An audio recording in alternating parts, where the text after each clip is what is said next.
Tu aimeras le Seigneur ton Dieu de tout ton cœur, de toute ton âme et de toute ta force.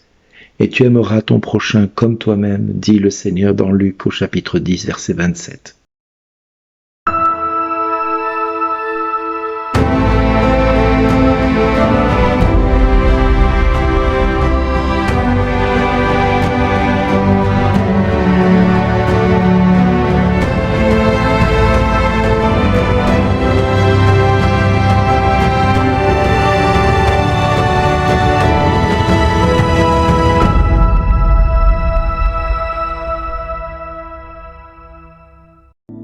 Aujourd'hui, le message vous est adressé par Bernard Dille.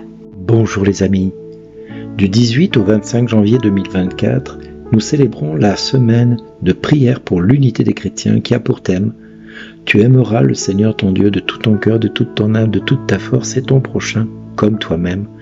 C'est à travers ce texte qu'il me semble important de prendre conscience que cette semaine, l'Église universelle, l'Église catholique, va prier avec l'Église réformée et l'Église orthodoxe pour l'unité de la foi, l'unité de l'Église. Et j'aimerais m'arrêter quelques minutes sur cette histoire d'unité qui, à mon sens, peut-être me semble complètement égarée. On parle d'unité de l'Église protestante, orthodoxe et catholique. Mais que deviennent les églises évangéliques? Que deviennent les églises anglicanes? Que deviennent les églises coptes, arméniennes, grecques catholiques, égyptiennes, les églises orientales, issues du mouvement de Pentecôte, des assemblées de Dieu? Que deviennent-ils tous ces gens-là?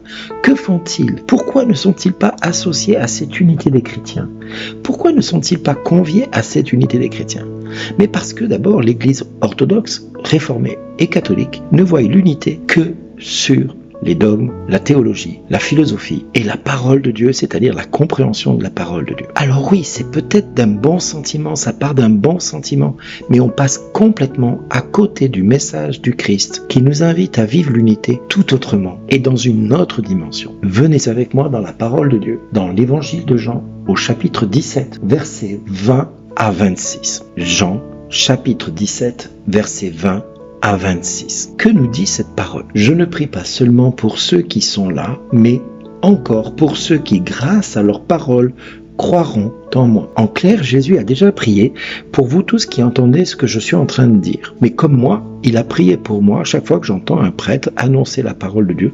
Jésus a prié pour moi. Chaque fois que nous entendons quelqu'un parler de la parole de Dieu, Jésus a prié pour nous, pour que notre foi se positionne selon la parole de Dieu. Alors, qu'est-ce que nous dit la parole de Dieu, justement? Puisque Jésus a prié pour nous, il faut écouter ce que la parole de Dieu nous dit. Et dans l'évangile de Jean, au chapitre 17, verset 21 maintenant, écoutez ce qui est écrit. « Que tous soient un, comme toi, Père, tu es en moi, et moi en toi. Qu'ils soient un en nous, eux aussi, pour que le monde croie que tu m'as envoyé. » En clair, Jésus nous veut un comme le Père et lui sont un. C'est-à-dire cette unité qui n'est pas basée sur de la théologie, sur de la philosophie, sur de la doctrine, qui n'est pas basée sur des savoirs, qui n'est pas basée dans l'intellect, mais qui est basée sur l'unité d'un corps, qui voit le Père, voit le Fils, qui voit le Fils, voit le Père. Et voilà, et c'est ça que Jésus nous demande de vivre et d'être. C'est-à-dire que nous soyons un comme le Père et le Fils sont un. Ils sont indissociables. Quand on voit l'un, on voit l'autre systématiquement. Que tous soient un comme eux. Pourquoi? Pour que le monde croie que Jésus a été envoyé par le Père. C'est pour ça la finalité de l'unité de l'Église. L'unité des croyances, c'est ça. C'est pas que les églises ne fassent plus qu'une. On s'en fout de ça. La différence fait partie de la richesse que Dieu a créée. La différence fait partie de cette richesse que nous avons tous à découvrir de l'autre, de sa conception de Dieu. Alors, l'œcuménisme, quand on parle de la diversité des dons, oui, ça fait partie de cette richesse qu'il faut écouter chez l'autre comme étant la possibilité de rencontrer Dieu à travers cette diversité-là. Mais l'unité n'est pas basée sur cette doctrine-là. L'unité, elle est basée sur le corps mystique du Christ que nous sommes tous, membres de ce corps et la tête est le Christ. Venez avec moi au verset 22. Et moi, je leur ai donné la gloire que tu m'as donnée. Jésus nous a donné la gloire qu'il a reçue de son Père. Pas pour n'importe quoi, pas pour qu'on en dispose comme ça nous chante, mais pour qu'il soit un comme nous sommes un, nous dit Jésus. La prière de Jésus à son Père, c'est « Je leur ai donné la gloire que tu m'as donnée pour qu'ils soient un comme nous sommes un ». C'est-à-dire que cette gloire, elle est là pour créer l'unité.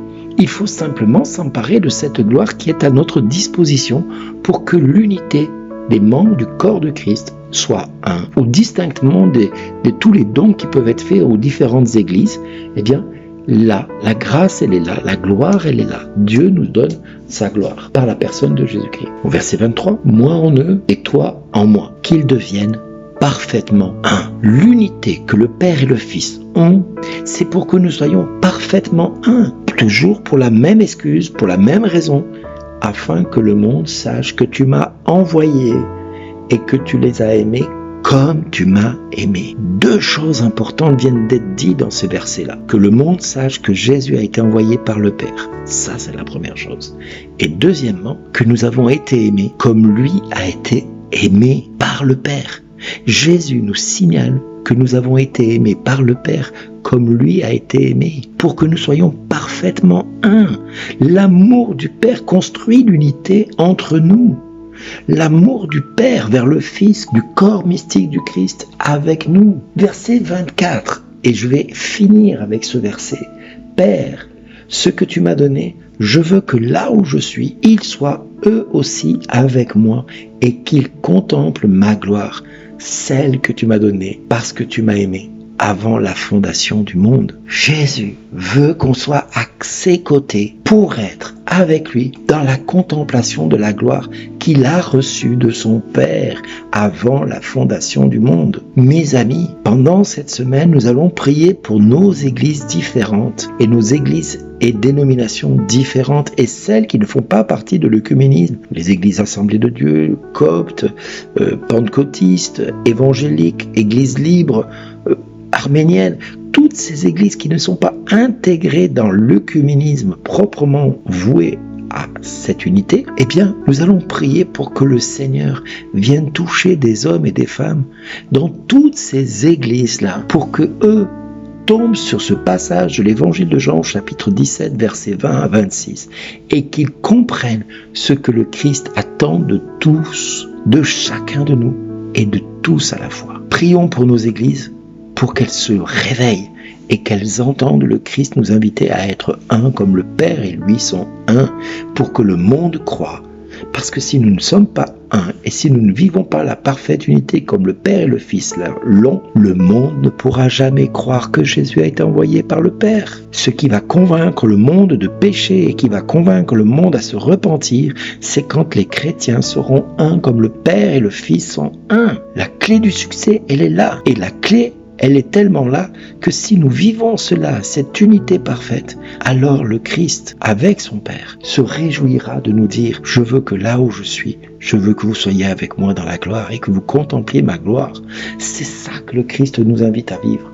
Alors, Père juste, le monde ne t'a pas connu, mais moi je t'ai connu. Et ceux-ci ont reconnu que tu m'as envoyé.